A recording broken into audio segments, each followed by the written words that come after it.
Shalom saudara yang dikasihi Tuhan Yesus Kristus. Selamat malam, selamat berjumpa dalam renungan pada malam hari ini. Salam sejahtera buat saudara semua dimanapun saudara berada. Damai dan sukacita oleh Roh Kudus melimpah senantiasa dalam hati dan kehidupan saudara semua. Sebelum kita mendengarkan renungan firman Tuhan, mari sama-sama kita berdoa.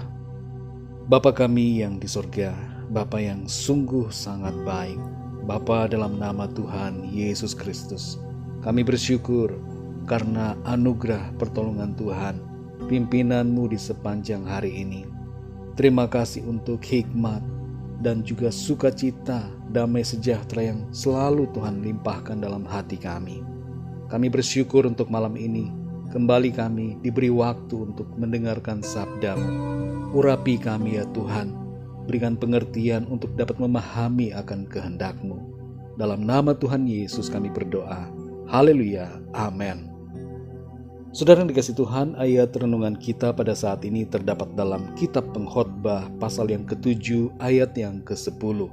Tertulis demikian: Janganlah mengatakan, mengapa zaman dulu lebih baik daripada zaman sekarang, karena bukannya berdasarkan hikmat engkau menanyakan hal itu.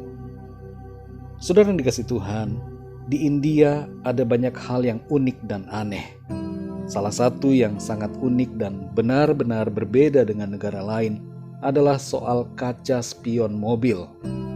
Pembelian mobil di sana akan disertai pertanyaan dari pihak dealer, apakah mobilnya akan dipasangi spion samping atau tidak. Pilihan ini bagi kita terasa sangat aneh. Apalagi spion kiri dan kanan mobil atau motor terasa sangat diperlukan untuk memantau keadaan di belakang. Tapi rupanya sudah menjadi kebiasaan di India.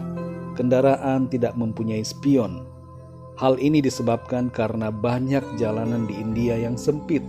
Selain itu lalu lintasnya sangat ramai, sehingga kaca spion membatasi pergerakan kendaraan.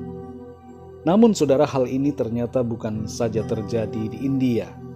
Di Jepang juga banyak kendaraan yang sudah mulai tidak mempunyai kaca spion samping. Alasannya berbeda, yaitu untuk mengurangi hambatan akibat angin saat kendaraan bergerak. Mobil akan lebih aerodinamis tanpa spion, sehingga lebih cepat dan mengurangi pemakaian energi. Saudara yang dikasihi Tuhan, spion berhubungan dengan pandangan kita ke belakang. Dan dalam analogi waktu, spion mengibaratkan pandangan kita ke masa lalu. Peristiwa di masa lalu dapat dijadikan pengalaman yang berharga, yang membuat kita lebih bijaksana dalam menghadapi kehidupan di hari depan. Namun saudara, terus-menerus memandang masa lalu tidak baik bagi kita, sebab dapat menghalangi langkah kita untuk maju. Dalam Pengkhotbah 7 ayat yang ke-10 ini tertulis, Janganlah mengatakan, mengapa zaman dulu lebih baik daripada zaman sekarang? Karena bukannya berdasarkan hikmat engkau menanyakan hal itu. Salomo dalam hikmat yang diberikan Tuhan menasehatkan agar kita tidak terkungkung di masa lalu. Sebaik apapun kelihatannya itu, masa atau waktu bergerak, situasi berubah, dan kita harus bergerak terus maju ke depan. Jangan mundur ke belakang. Secara alkitabiah, hari esok akan semakin baik, sebagaimana janji Tuhan. Maka jangan kita terus menggenggam masa lalu di tangan kita. Kita harus melepaskannya, saudara, supaya kita dapat menerima karya terbaik dari Tuhan dalam hidup kita. Apa yang dinyatakan di sini memberikan kesadaran kepada kita untuk tidak terus-menerus terikat pada masa lalu. Seringkali orang yang terus mengungkit masa lalu adalah orang yang tidak dapat mengalami kemajuan karena ia tidak pernah siap, dan ia akan mengeluh terus dengan situasi, tidak dapat beradaptasi, dan tidak bisa merasakan kebahagiaan karena kebahagiaannya ada di masa yang lalu. Saudara yang dikasihi Tuhan, kalau selama ini kita tidak bisa menerima perubahan dan kenyataan, mari ubah sikap kita. Terkadang kita perlu melepaskan spion-spion masa lalu, supaya kita tidak terhalang untuk maju, dan agar kita lebih cepat dalam melangkah menuju kepada apa yang baik yang Tuhan rancangkan. Percayalah saudara, bahwa Tuhan yang beserta dengan kita selalu menyediakan yang terbaik. Ia memelihara kita, menyediakan semuanya, dan membawa kita masuk dalam rencananya yang indah, baik untuk kehidupan kita di bumi ini, dan juga untuk kehidupan kita dalam kekekalan bersama Tuhan. Ada harapan di dalam Tuhan. Hari esok kita indah selalu bersama dengan Tuhan. Kebaikan dan kemurahan-Nya selalu mengikuti kita di sepanjang umur hidup kita. Mari pandang ke depan saudara, dalam iman pada janji Tuhan. Tuhan itu baik dan akan selalu menjadikan segala sesuatu baik bagi kita semua. Mari kita berdoa saudara. Bapa kami yang di sorga, Bapa dalam nama Tuhan Yesus Kristus, kami mengucap syukur untuk firman-Mu yang sudah kami baca, kami dengar, kami renungkan. Betapa luar biasa hikmat dari firman-Mu yang mengajar kami pada saat ini, agar kami tidak terpenjara oleh masa lalu.